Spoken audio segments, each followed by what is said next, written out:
उत्तर प्रदेश के सभी सम्मानित शिक्षा मित्रों को नमस्कार। मैं सत्यम दुबे श्री राजू दास महाराज शिक्षा मित्र उत्थान मंच की तरफ से आज दिनांक 21/8/2021 को आप सभी के समक्ष महत्वपूर्ण ऑडियो को प्रेषित कर रहा हूं। साथियों, जैसा कि आप सभी जानते हैं कि उत्तर प्रदेश के शिक्षा मित्रों के भविष्य के लिए हमारी टीम आदरणीय संत शिरोमणि श्री राजू दास जी महाराज के नेतृत्व में निरंतर शिक्षा मित्र हित के लिए निस्वार्थ भावना से ईमानदारी के साथ प्रयास करती चली आ रही है। साथियों, इसी क्रम में जैसा कि आप सभी को पता है कि राज्य सरकार द्वारा अनुपूरक बजट पेश किया गया, जिसमें उत्तर प्रदेश के शिक्षा मित्रों के मानदेय बढ़ोतरी के लिए लगभग 125 करोड़ रुपए का प्रावधान किया गया। साथियों, इस चीज़ से हम लोग संतुष्ट बिल्कुल भी नहीं हैं। वास्तविकता तो यह है कि हम लोग जो चाहते थे उसका 1/3 भी हमको नहीं मिला है। एक वही कहानी हुई कि जैसे प्रयास इतना निरंतर, सार्थक और ईमानदारी के साथ किया गया और उसके जवाब में सरकार ने फिलहाल तो हमें जो मिलना चाहिए था वो नहीं मिला। वही हाल हुआ कि जैसे आईएएस की तैयारी करो और सिपाही की नौकरी मिल जाए। लेकिन साथियों, मैं आपको बताना चाहता हूं कि जिस हिसाब से महाराज जी के नेतृत्व में आपके विषय को उठाया जा रहा था और उठाया जा रहा है, उस हिसाब से जो यह फल मिला, इससे हम लोग बिल्कुल संतुष्ट नहीं हैं। ना महाराज जी इससे संतुष्ट हैं। वो खुद बोल रहे हैं कि यह न्याय नहीं हुआ है। ऐसे में साथियों, आप सभी जानते हैं कि हम लोगों का एक जो मात्र ध्येय है कि एक पीड़ित परिवार शिक्षा मित्र का जो सरकार से और आदरणीय राजू दास जी महाराज से जो एक उम्मीद लगाकर बैठा है, उसके लिए हम लोग जितना अच्छा कर सकते हैं हम उस पर विचार करते हैं हमेशा। ऐसे में कुछ लोगों को अब राजनीति करने का मौका भी मिल गया है। आप सभी लोग जान सकते हैं, समझ सकते हैं। यह वही लोग हैं जो कभी आज तक शिक्षा मित्रों के लिए सार्थक प्रयास न खुद किए न करने दिए, और अब तरह तरह के कमेंट बाजी बयान आने शुरू हो गए। कुछ लोगों ने तो आपके जो पुराने नेता हैं वह तो सरकार के इस मानदेय वृद्धि बजट पर जो है सरकार को धन्यवाद तक ज्ञापित कर दिया। लेकिन साथियों, हम लोग इससे बिल्कुल संतुष्ट नहीं हैं, क्योंकि हमें राजनीति नहीं करनी है और ना ही हम किसी के गुलाम हैं। हमने सरकार से अपना मांग पत्र दिया, हमने सरकार से अपनी इच्छा जाहिर की। उन्होंने जिस हिसाब से हमको हमारी मांग को पूरा करना था उस पे उन्होंने काम नहीं किया है। ऐसे में अभी हमने एक ऑडियो सुना जिसमें एक देवी जी हैं, वो बयान जारी किए हैं, क्योंकि बहुत दिनों से तो उनको मौका मिला नहीं। शिक्षा मित्रों से पैसा उन्होंने लूट के रखा अपने पास,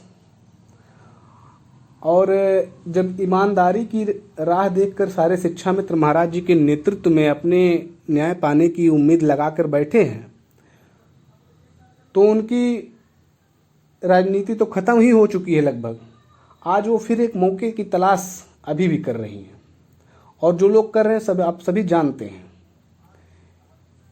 और उन्होंने एक बयान दिया कि कुछ लोग जो है शिक्षा मित्रों के लिए ऐसा दिखावा करते थे कि जैसे बीजेपी सरकार उनके पॉकेट में है। साथियों, हम तो यह नहीं कहते कि बीजेपी सरकार हमारी पॉकेट में है।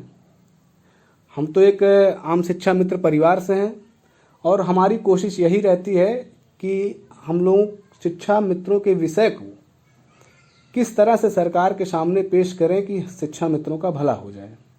और हमने इसी कारण से सारी राजनीति को, सारे नेताओं को त्याग कर हम लोगों ने एक नया निर्णय लिया, जो एक मिशन बनाया कि आदरणीय राजू दास जी महाराज के नेतृत्व में अगर शिक्षा मित्रों के विषय को उठाया जाए तो सरकार इस पर कुछ न कुछ विचार कर सकती है। और जैसा कि आप सभी जानते हैं कि ये जो मानदेय का जो प्रावधान हुआ, भी हम ये नहीं कहते ये तो हमारी मांग ही नहीं थी, वास्तविकता तो यह थी, लेकिन वह जो हुआ साथियों, यह कहीं ना कहीं आदरणीय महाराज जी के प्रेरणा स्रोत और उनके इस निरंतर प्रयास से सरकार तो यह भी नहीं करती, लेकिन उनके इस प्रयास, इस आत्मीयता की वजह से सरकार ने उनको बार बार आश्वासन देती रही कि महाराज जी आप चिंता ना करें कि सरकार इस पर विचार कर रही है। और साथियों, जो लोग कहते हैं कि यज्ञ नहीं होगा क्योंकि सरकार इस पर सहमत नहीं है और ये लोग शिक्षा मित्रों को गुमराह कर रहे हैं, तो साथियों उसका यही कारण था, यज्ञ ना होने का और विलंब होने का यही कारण था, क्योंकि सरकार के जितने भी पदाधिकारी थे, जब हनुमानगढ़ी मंदिर पे या कहीं भी हम लोगों की कहीं मुलाकात होती थी तो उनकी तरफ से यही बयान आता था कि आप लोग चिंता ना करें, धैर्य बना कर रखें, सरकार इस पर विचार कर रही है, बहुत जल्दी आपके विषय पर काम होगा।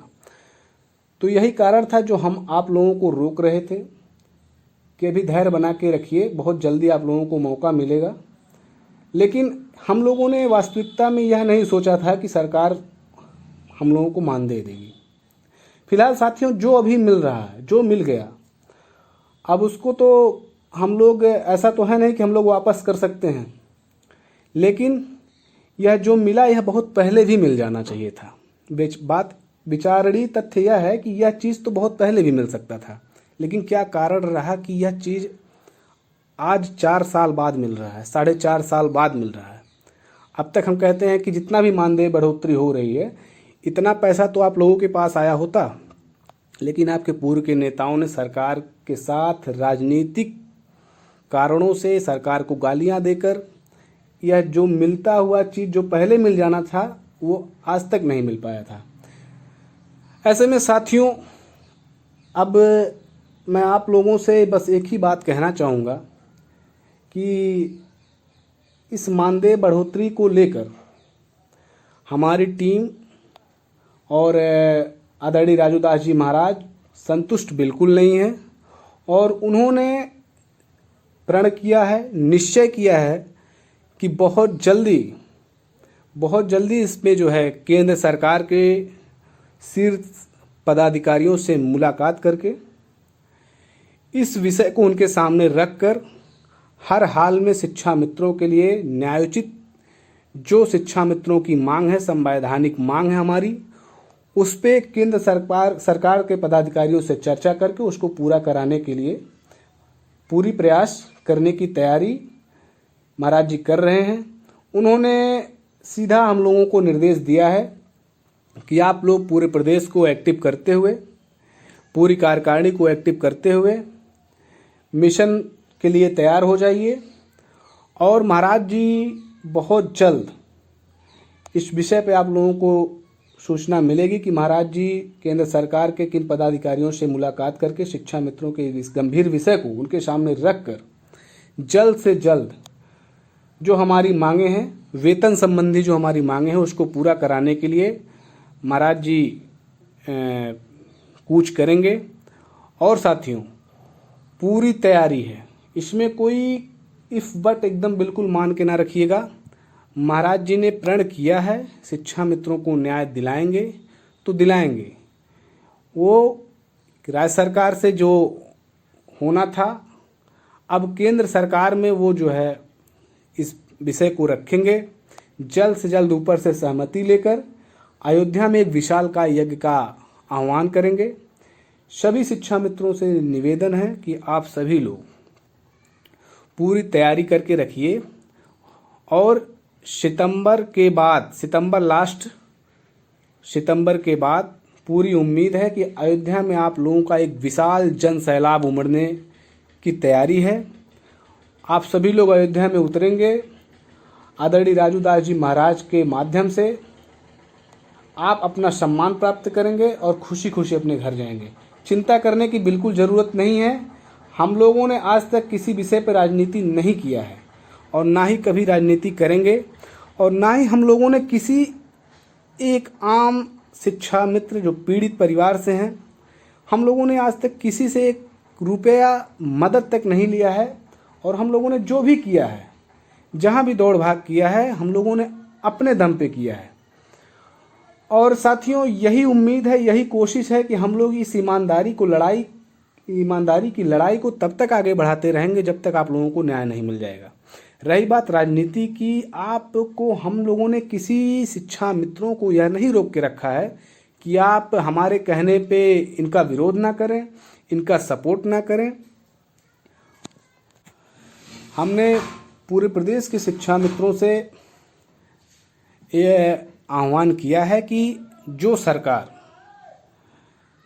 शिक्षा मित्र हित में काम करेगी, शिक्षा मित्र अपनी स्वेच्छा से निर्णय लेने के लिए स्वतंत्र हैं। साथियों, हमने कभी किसी पार्टी विशेष, कभी व्यक्ति विशेष को लेकर राजनीति नहीं किया है। हमने सिर्फ एक शिक्षा मित्र समाज को एक जाति माना है। हमने ना कभी जातिवाद किया है, ना कभी आगे करने की कोई उम्मीद है। तो साथियों, आप सभी लोगों से एक निवेदन है कि आप सभी लोग स्वतंत्र हैं, आज़ाद हैं, हमारी तरफ से कोई प्रेशर नहीं है, और जो भी आपको उचित समय पर उचित निर्णय लेना होगा आप ले सकते हैं। ऐसे में बस एक आखिरी अपील यही है कि आप सभी लोग धैर्य बना के रखें। महाराज जी का जो प्रयास चल रहा है बहुत जल्दी आप लोगों के लिए किसी न किसी बड़े मिशन को आपके सामने लेकर आएगा और आपके सम्मान को आपके हाथ में देने का काम करेगा। इसी आशा और विश्वास के साथ मैं अपने टीम के सभी पदाधिकारियों, प्रदेश अध्यक्ष आदरणीय रविंद्र सिंह जी, हमारे सभी बहनें, हमारे सभी भाई और संत शिरोमणि श्री राजूदास जी महाराज को मैं कोटि कोटि नमन, कोटि कोटि प्रणाम करता हूँ कि उन्होंने एक निस्वार्थ भावना से उत्तर प्रदेश के शिक्षा मित्रों के लिए अपनी पीड़ा को समझकर उन्होंने आवाज़ उठाया है। ऐसे में कुछ साथी ऐसे भी हैं जो महाराज जी के ट्विटर पर, फेसबुक पर उल्टा सीधा कमेंट करते हैं, जिस बात का दुख महाराज जी को है और इस बात को महाराज जी ने हमसे प्रकट भी किया है कि जिसके लिए मैं आवाज़ उठा रहा हूँ, निस्वार्थ भावना से आवाज़ उठा रहा हूँ, वो लोग इस तरह का कमेंट करते हैं, मुझे यह अच्छा नहीं लगता। तो साथियों, इस तरह का जो कुकृत्य जो शिक्षा मित्र संगठनों के द्वारा किया जा रहा है, चंद लोग हैं, आम शिक्षा मित्र नहीं, इसमें ये चंद लोग हैं जो चाहते हैं कि महाराज जी गुस्सा हो जाएं शिक्षा मित्रों से और इस मिशन को छोड़कर वो अलग हो जाएं, ताकि हम फिर से शिक्षा मित्रों की लड़ाई को अपने हाथ में लें, चंदा चोरी करें, वसूली करें और फिर शिक्षा मित्रों को बरगलाकर इनको न्याय दिलाने के नाम पर इनको ठगने का काम करें। तो साथियों, ऐसे भी लोग हैं आपके समाज में, इनसे सावधान होकर निस्वार्थ भावना के साथ जो लड़ाई लड़ रहे हैं आदरणीय राजूदास जी महाराज, हमारी टीम, आप सभी एक स्थिरता से महाराज जी का समर्थन करिए और कोशिश करिए कि ट्विटर, फेसबुक, ये जितने भी सोशल मीडिया प्लेटफॉर्म हैं, आप सभी लोग इससे जुड़कर महाराज जी के आईडी, हमारी टीम की आईडी को फॉलो करते हुए महाराज जी के मनोबल को बढ़ाने का काम करिए। और बहुत जल्दी इस विषय पर हमारी टीम पुनः आदरणीय A.K. शर्मा जी के साथ मुलाकात भी करेगी और केंद्र सरकार में जितने भी शीर्ष पदाधिकारी हैं वहाँ पे महाराज जी का यह मैसेज चला गया है मीडिया के भी माध्यम से कि शिक्षा मित्र इस मानदेय को लेकर संतुष्ट नहीं है और इस पर केंद्र भी विचार कर रहा है। साथियों, ऐसे में बहुत जल्दी महाराज जी का कोई बड़ा मूवमेंट होगा आप लोगों के विषय को लेकर। हमारी पूरी तैयारी है और आप लोगों का बस साथ चाहिए, सहयोग चाहिए। हमने किसी से 1 रुपये चंदे की मांग नहीं की है और ना ही हम लोग चंदा लेने के एक विषय पर सोचते हैं, क्योंकि साथियों हम जानते हैं कि जिन लोगों ने चंदा लिया वो शिक्षा मित्रों के साथ क्या किया है। चंदा वही लेते हैं जिनको वास्तव में कुछ करना नहीं होता है।